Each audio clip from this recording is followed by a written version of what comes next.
السلام عليكم ورحمة الله وبركاته. ازيكم حبايبي؟ عاملين ايه؟ يا رب تكونوا بخير. النهارده روتين جديد، وزي ما وعدتكم اهو عملنا روتين جديد مع بعض، وان شاء الله كل يوم روتين وفيديو جديد. يلا بقى حطوا لنا لايك للفيديو واشتراك في القناة لو مش مشتركة، ولو انت مشتركة حطي لنا لايك، وما تنسيش التعليق الجميل منك عشان اتشجع كده وننزل كل يوم روتين مع بعض ان شاء الله. هنقول كده بسم الله والصلاة والسلام على سيدنا محمد رسول الله، ونبتدي يومنا. اول حاجة عملت ايه؟ اول حاجه كده انا صحينا من النوم، قلت بقى ايه، نعمل كوبايه نسكافيه او اي حاجه ناخد بيها باور، كوبايه قهوه اي حاجه. طبعا النسكافيه ده انتوا زي ما انتوا عارفين ان انا عملته معاكم قبل كده بقاله فتره ولسه موجود معايا. جبت كده اللبن وحطيت، هنعمل بقى كوبايه النسكافيه بتاعتنا. وكان عندي كام بسكوتيه كده، كانت واحده حبيبتي جايباهم لي يعني، فقلنا نفطر منهم. ودي طبعا حاجه خفيفه كده في اول اليوم.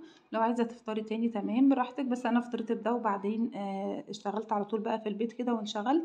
وابتديت بقى ايه، نعمل الغدا بتاعنا على طول عشان يعني انا بحب اعمل الغدا بتاعي قبل ما النور يقطع، وقبل ما ندخل بقى في النور بيقطع بيقعد ساعة ساعتين. فابتديت ان انا ايه بعد الفطار على طول فطرت حاجة بسيطة، وبعدين دخلت على المطبخ على طول عملنا، ابتدينا ان احنا نعمل الغدا بتاعنا النهاردة حلو جدا، ووصفة حلوة قوي انا بحبها جدا. يعني بصوا بحب وصفة اللحمة دي قوي. هي هتسميها كباب حلة، سميها لحمة بالبصل والطماطم، لا سميها زي ما تسميها، بس انا بحب الطريقة دي قوي. وبتطلع تحفة وتحس ان هي كباب كده. تحس ان هي حاجة مشوية ما فيهاش طعم اللحمة المسلوقة خالص، وطعمها حلو قوي. هنشوف مع بعض. انا اول حاجة جبتها حطيت عندي الحلة على النار، ونزلت فيها كده بمادة دهنية بقى زي ما انت حابة، زيت سمنة براحتك. انا حطيت الاتنين، حطيت سمنة بلدي وحطيت معاها شوية زيت.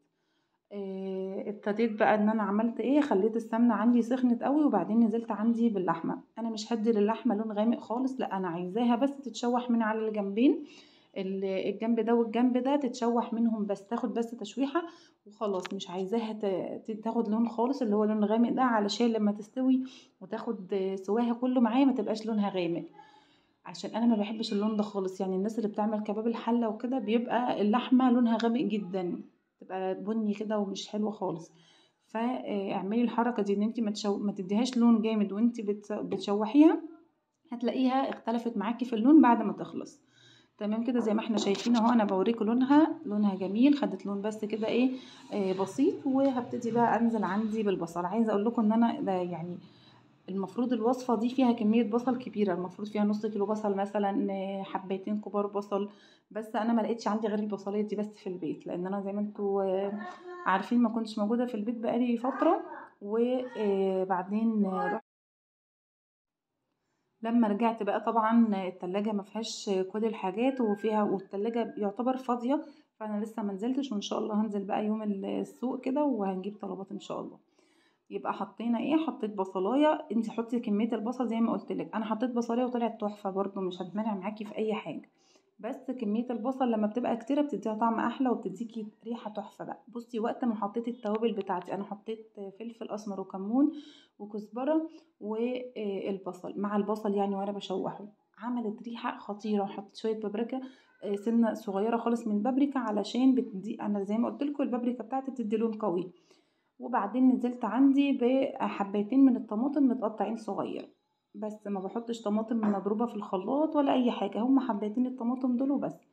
بعد ما غطيتها بقى ولقيتها خلاص اتشوحت معايا زي ما انتم شايفين اهو، الطماطم خلاص دبلت والبصل دبل وكل حاجة كده دخلت في بعضها. هنزل عندي بمية مغلية. حطي كده الكاتل بتاعك شغليه واملي، كل ما المية تخلص زودي حطي لها مية تانية. اهم حاجه الميه تكون مغليه، علشان مش هتاخد معاكي وقت، مش هتاخد معاكي نص ساعه في التسويه مثلا. وكل ما تحتاج هتزود الهوا بس كده. هنا بقى كانت خلاص استوت معايا، وكنت بوريكم شكلها، شايفين تحفه ومستويه قوي اهو. وطعم بقى خطير، وفيها كمان صوص كده هناكله مع الرز، هنعمل شويه رز ابيض والصوص بتاعها كان خطير. اهم حاجه برضو علشان ما تغلطيش وتقولي اللحمه بتاخد ملح كتير، لا، في الوقت اللي هي قبل ما تستوي حطي ملح بسيط علشان هتلاقيها هي ملحه. تمام، ما تحطيش يعني ما تغمريش وتحطي بقى مثلا معلقه كبيره ولا حاجه، هتلاقيها راحت منك كلها ملح خالص. فحطي ملح بسيط ودوقي وظبطي الملح ايه، بعد ما تحطي حاجه قليله الاول. خلصنا بقى اللحمه وحطيت، خلاص طفيت عليها وركنتها بقى على جنب. هنعمل شوية رز ابيض. هتقولي لي طب انا هعمل الرز ده بايه، هشربه بشوربة ايه؟ انا كان عندي حتتين كده ماسورة على حتتين قراقيش وبتاع، سويتهم عندي جنبي. اوريكم الشوربة بتاعتهم دلوقتي تحفة، دسمة وحلوة قوي. وحاطه لها ورق لورا، وحاطه لها بصل وطماطم وحبهان وفلفل اسمر، فعاملة معايا حتة شوربة تحفة. هسقي منها الرز بتاعي بعد ما هيتشوح. ولو انتي ما عندكيش بقى اي حاجه تعمليها عادي، استخدمي شويه ميه اهو زي ما انتوا شايفين معايا. الشوربه كان شكلها تحفه. استخدمي شويه ميه وحطي فيهم معلقتين سمنه وشويه كمون كده وشويه فلفل، وهيبقى معاكي شوربه حلوه قوي. والناس اللي هي بتحب تحط بقى الشوربه في الفريزر دي برضو يعني بتسعفك في وقت زنقات وكده. عندك شويه شوربه حلوه كده بتاعه لحمه، حطيهم في كيس وحطيها في الفريزر، هتنفعك في اي وقت. بس كده سوينا بقى الرز خلاص اهو. انا بوريكم الرز بقى مفلفل وجميل. وهنحط بقى الغدا بتاعنا. انا حبيت كده ايه اعمل لهم اي شكل كده حلو في الاطباق، لان الاطفال لما بيكون كده بيحبوا الاكل قوي. بوريكم اهو الشكل ده. عايزه اقول لكم كانت والله بجد اكله تحفه، بحبها قوي. ان شاء الله جربوها وهتعجبكم. ما تنسوش طبعا بقى نحط لايك للغدوه بتاعتنا النهارده. غدا سهل وبسيط وما خدش معانا بالظبط ساعه. اللحمه استوت والرز استوى، وكنا عندك بقى شويه سلطه، عندك مخلل. احنا كنا معاها بصراحه، طلعت مخلل وكانت اكله جميله ما شاء الله. ربنا يديمها نعمه ويرزق كل اللي محتاج حاجه، يا رب ربنا يرزقه بيها. وحطيت بقى شويه كده من الصوص بتاعنا اهو، اللي هي الصوص اللي كان في اللحمه. وبس كده خلصنا بقى الغدا بتاعنا، وقلنا بقى ايه ندخل نخلص كده شويه المواعين. عايزه اقول لكم ان انا طول ما انا واقفه، بس هو بصراحه لما بيكون يوم تعبانه فيه او يوم زحمه وكده مش بقى يعني مش بقدر ان انا طول ما انا واقفه اخلص اللي في الحوض. بس اليوم ده ما كانش فيه حاجات كتيره زي ما انتوا شفتوا، كان الغدا سهل وبسيط ومحتاجش اي حلل كتير ولا حاجه. فما كانش فيه عندي حاجه في الحوض غير اللي هي الحاجات اللي اتغدينا فيها بس. اتغدينا بقى وبعدين قلت ايه وانا واقفه قبل ما بولع على كوبايه الشاي كده اعمل الطبقين بتوعي. وعشان ما اركنهمش، كل ما انت بتركني الحاجه او كل ما انت بتكسلي عن الحاجه بتفضل بقى زي ما انتوا عارفين المواعين بتتضاعف. المواعين بالذات المواعين والغسيل هتكسلي عنهم، هتلاقي نفسك بصي كرهتي المواعين وكرهتي الغسيل وكرهتي كل حاجه بسبب المواعين اللي في الحوض اللي انت مش عارفه تخلصيها وزهقتي منها وكل شويه مواعين. لا انت حبي الموضوع، حبي ان انت ايه، لا ده طبقين صغيرين اعملهم على طول، مش هياخدوا معايا وقت. هتلاقي نفسك خلاص كل ما ادخل المطبخ هلاقي الحوض فاضي، فالدنيا معايا تمام ومزاجي رايق ومفيش حاجه معكننه مزاجي.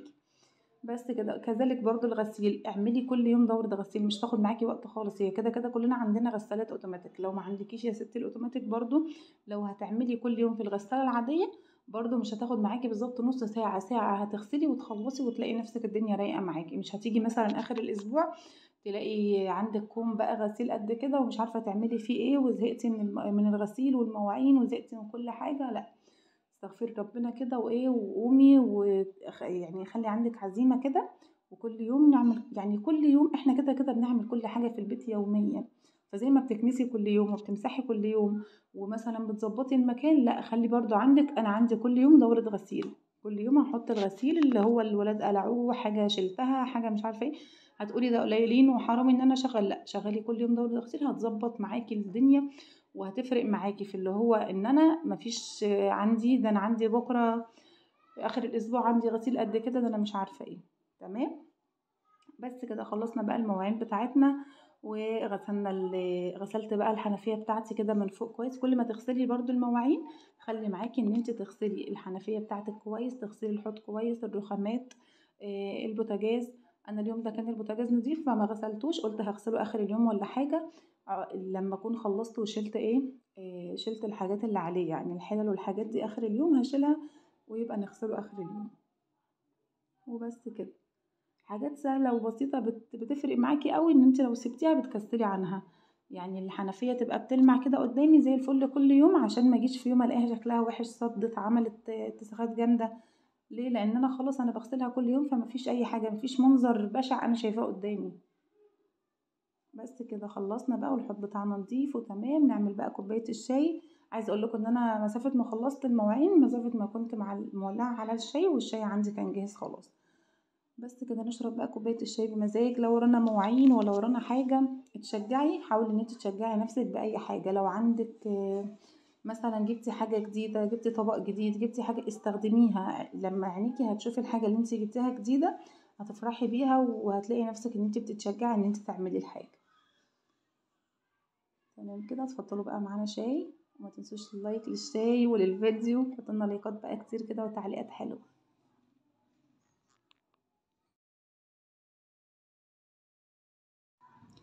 هنا بقى كان وقت اللي هو الساعة كام مثلا، الساعة مثلا ايه اللي هي الساعة 5 مثلا المغرب او قبل المغرب بشوية. لقيت حماتي بعتلي البطاطا دي، كانت جايباها اخر النهار، فهي بطاطا رفيعة وانا ما بحبش البطاطا المسلوقة.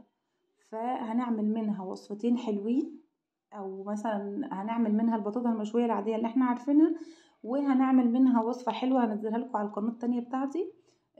هتعجبكم بإذن الله، وهبقى اسيب لكم اللينك بتاع القناة هنا ان شاء الله.